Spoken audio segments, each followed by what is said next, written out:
introduce myself. Hi, everyone. I'm Mike Carvalho. I'm a software and content developer at Maplesoft. I have a background in mathematics education, and so often I'm working with instructors to bring their activities to life, show them what visualizations are possible in the different Maplesoft products. So that's what I'm going to do today. Hopefully show you some tips and tricks, ways that you can very easily and quickly use Maple to help make some course materials. Now, if you get questions as they come up, please just put them in the chat. I won't answer them until the very end, so I can get through all the content here. So without further ado, how do I quickly make some visualizations? I'll start with standard plots, the basics. So here's just a piecewise function example. And I start with this example because the first class that I ever helped with, I was given, an activity in a pre-calculus class, and the instructor said, "Hey, can you make like a worksheet?" And when I asked what software do you use to graph this, with grids and everything, they said, "Oh, I usually just draw the graphs by hand because I can't get the customization I want," which is pretty absurd to me. And Maple makes it really easy with just a few clicks. So I'm just going to click on the plot builder in the context panel here. It should pull it up for me. And right away, I'll be able to change all the options that I want. So if I want a different color, maybe I want something that pops a bit more. What's a good color here? Blue. Blue stands out. Maybe I want the line style to be a little different. Maybe I want it to be a little thicker so it's easier to see on paper. And again, if I want some grids, I can just click around these options, and without figuring out the commands for myself right away, I can get a beautiful graph. I can make sure it's one-to-one as well. All the options, just a few clicks. And on top of that, I also have all the power of Maple. So if I wanted to also add, a graph of the derivative, I can go back here. I don't need to compute it by hand myself. I can let Maple do the work for me. I can differentiate it with respect to x. I can do the same thing. I can click on the plot builder to build a plot for myself. Now here, if I want to show the area under the curve, again, this is a common visualization. And so Maple has it built in. With the click of one button, I can fill in the area to show the area under the curve. Now, like I said, I want to show you some different tricks. This is how you make one plot. First question I always get is, how do you combine these plots? And so what I'm going to do is I'm going to assign this a name. So I'll call this plot 1. And I'll go down, click on my second plot, call this one plot 2. And if I go just below, I can use the plots display command to combine them. So plot 1 and plot 2.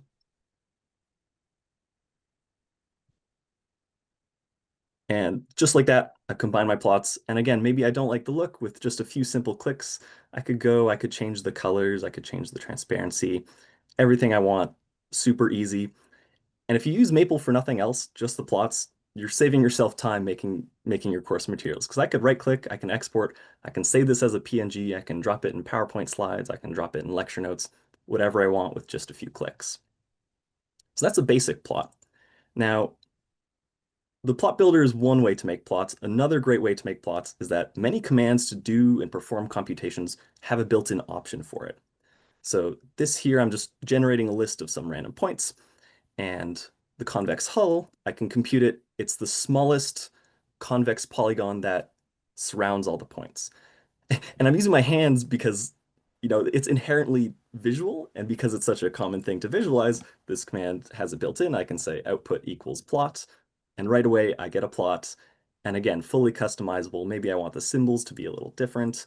Maybe I want the symbols to be a bit larger as well. And if I want to generate some new data, I can go and see how this changes as I generate some more random data. So output equals plot, a great trick for visualizing as well. And here's another example of this. I can compute the volume of revolution. If you take a graph and you rotate it around an axis. And again, I'm going to use my hands because it's inherently visual. If I use output equals plot, again, I can have Maple do the work for me. One simple command, right away, I get a great visualization. And these are some specific examples and calculus examples. I always get the question, can this be extended to my area of math? And the answer is yes. If I go back up, I'm going to copy these points, and I'll show you that it can extend to 3D very easily. So I'm going to generate a list of 2D points a list of 3D points. And I can use the statistics scatterplot 3D command for this. And right away, I can visualize these points in 3D, and maybe I want to compute the regression and see what that surface looks like in 3D. So again, because this is a common operation, Maple has it built in. So I can do my Loess and fit order equals, let's try 2. Give it a second to compute. And again, with one simple command, I give it a second to compute on my computer, and it's going to be able to show me a great 3D surface. It always takes an extra second when I'm sharing my screen on a laptop. And I'll point out as well, this next example is just a reminder for myself to mention the plotting guide. Oh, here we go, it's loaded. So right away, just give it a little bit to compute and I have instantly a 3D surface. So as I was saying, this next one is a reminder for myself to mention the plotting guide. I grabbed this one straight from that. So if I go to the help page and I search for the plotting guide, you'll see many, many, many different examples of all the kinds of plots that Maple can help you with, again, just a few clicks, a few simple commands, all built in. These are great to use as a starting point and modify to your needs. And again, you can just right-click, export as a PNG, and boom, you've made a plot nice and quick. Again, there's just so many examples here. I could spend a lot of time just on this. I will say that Dave Linder has a talk later on with more information about plotting and what you can do beyond just the standard plots in Plot 3D. So check that talk out as well. Now again, with this idea of does this extend to my area of math, right? Because not every teacher is teaching calculus. So here's some examples with group theory and graph theory too. So if I want to take the dihedral group, with one simple command, I can compute the Cayley table. Now this is like the multiplication tables of groups. And I can see how all the elements multiply together and what results I get.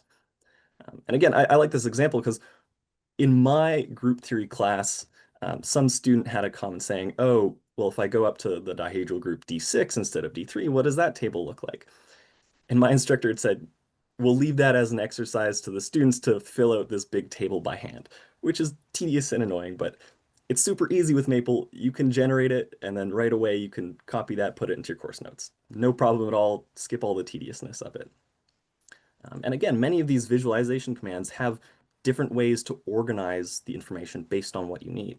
So this one, conjugacy equals true is the option.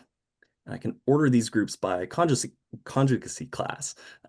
Again, all of these commands have built-in options based on how they're meant to be used, how instructors are using them. And again, going beyond these tables here, I can do graphs as well. This is what the subgroups of the graph looks like.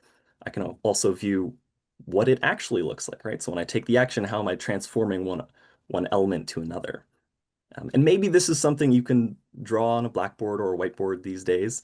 But as soon as you go up a group to something a little more complicated, here I'll do the symmetric group S4. I would say good luck drawing and labeling this on a blackboard and being able to rotate it in 3D to see so quickly. And again, I can find an angle I like, right click, one command, visualize this super quickly. Next, animations. Another really easy thing to do with Maple is make some great animations. Now, this example I have here is a wave function. So, the wave will travel and as it goes through time. So again, I'm going to go to the plot builder. And first thing it pops up with a 3D graph. And that's because it has 2 parameters, but instead I want to make it an animation. So again, this has been 2 clicks, 1 click for plot builder, 2nd click for animation. Here I'm going to have my time range from -10 to 10, and I'll just build the animation. I'm not going to mess with anything else. Here I'll also show the command because I'll want to use that later. Right away, if I go click on the animation, click play, it'll play for me. I get 3 clicks and I've got a great animation. I can speed it up, I can make it loop. I can, again, right click, I can export to a GIF, put in my slides, or just pull up this Maple worksheet in class to show it to the students. Now, again, to show you that I've been trying to show you that it's easy to click around to create these graphs too, but using the plot builder is also a great way to learn the commands, right? So I've enabled show the command so I can see it here, and I can follow this format, or I can go to the help page, which also documents all of the format of it, um, to build other animations. So as another example, I want a polar plot of cos 3x, another classic rows graph. So here I want to show, tracing uh, how this graph looks like as it's drawn. And so I'm just going to follow the format of this previous command. I'll use plots animate. I'm going to pass it the command that I'm using to plot, which in this case is polar plot. I'm going to pass it the options for that command, which is cos 3x. And then I'll give it a parameter that varies. In this case, I want my time to range from 0 to pi. I'll use the palette for that. And when I run this command right away, there's not an animation quite yet. Nothing's playing. That's because I have the time is varying, but I'm not using that parameter. So instead of just always plotting cos 3x, I'm going to plot cos 3x from x equals 0 to t. And now when t varies, the plot will vary as well. So I re-execute that command. And again, very quickly, I can create a great animation to demonstrate plotting this. And again, I have full control of this. Again, I can use the context panel here, or within the command itself, I can pass other options, pass color equals orange to change the color there too. Maybe I know that capital orange will be slightly brighter. Nice.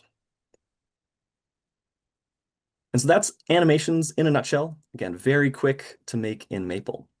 And like I said, there's lots more to explore with visualizations. All right, this next section I want to talk about written materials.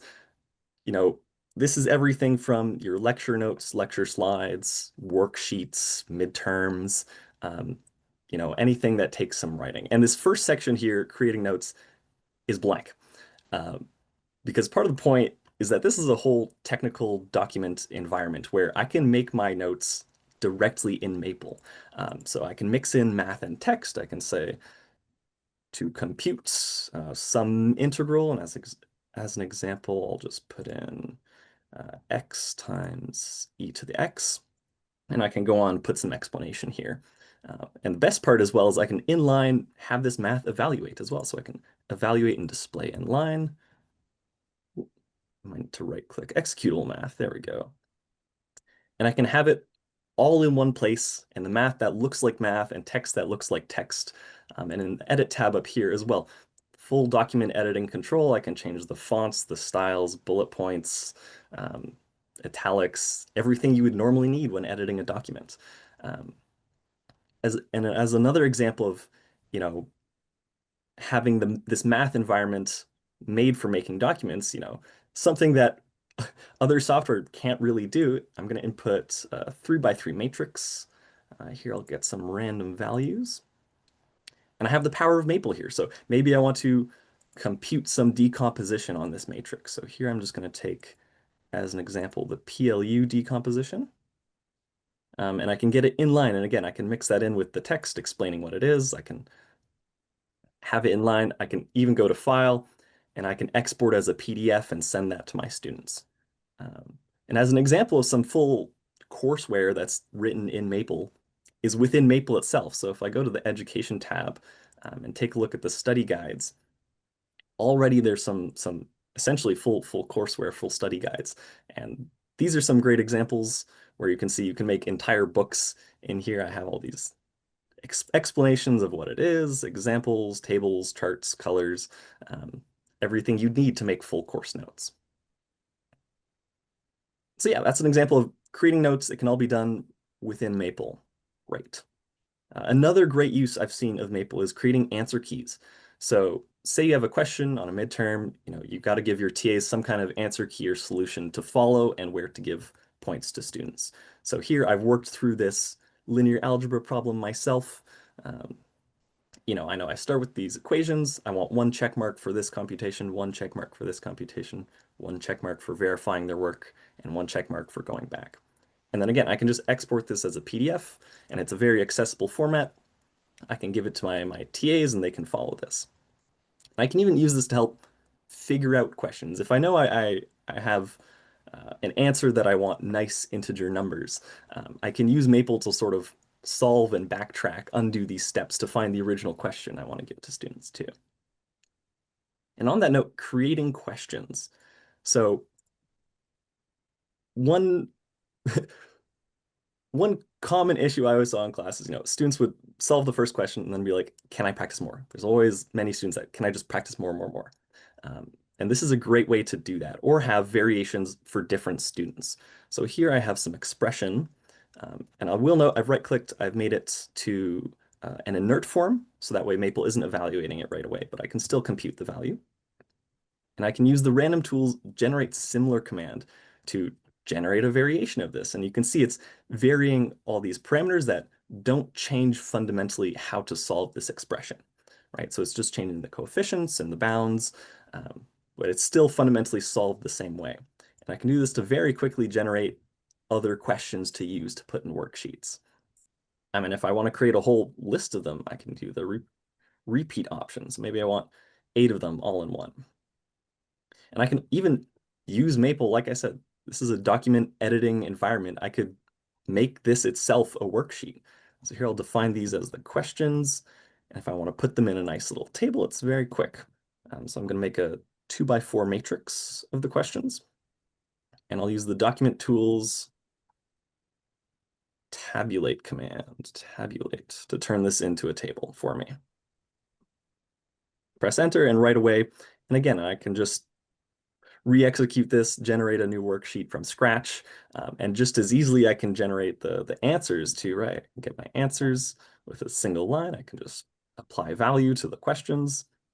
I can compute those too.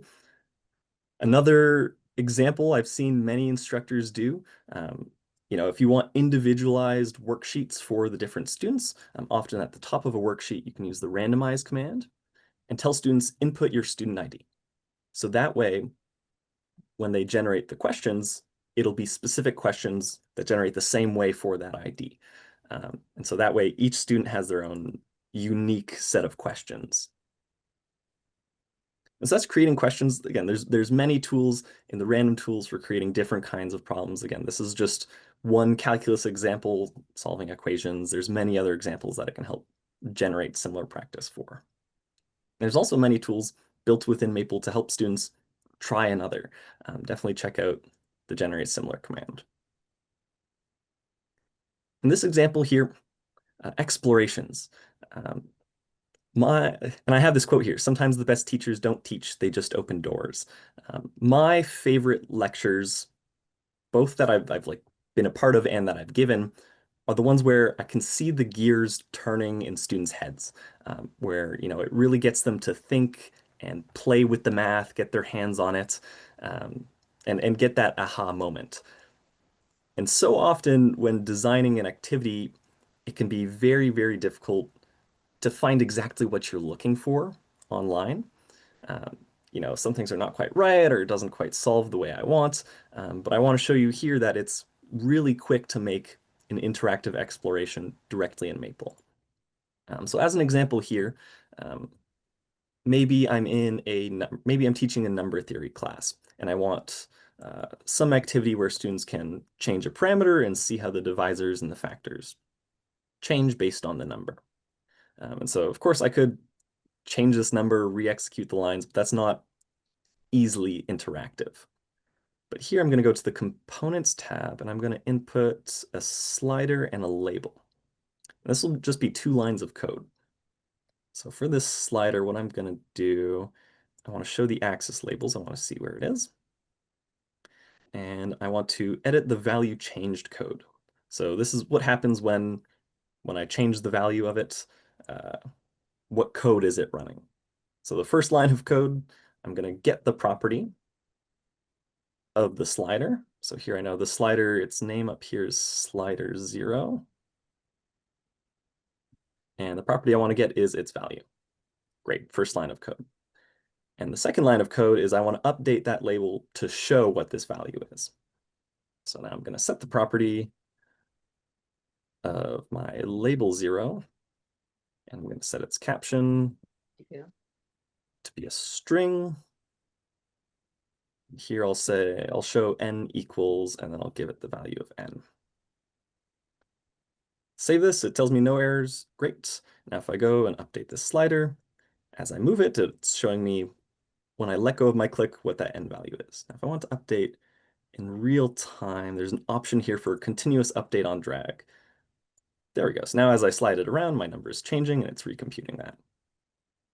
Now here I have the full power of Maple behind this code. So again, here's an interface for students where they can just click and drag a slider, but now I can show them whatever computation from it that I want.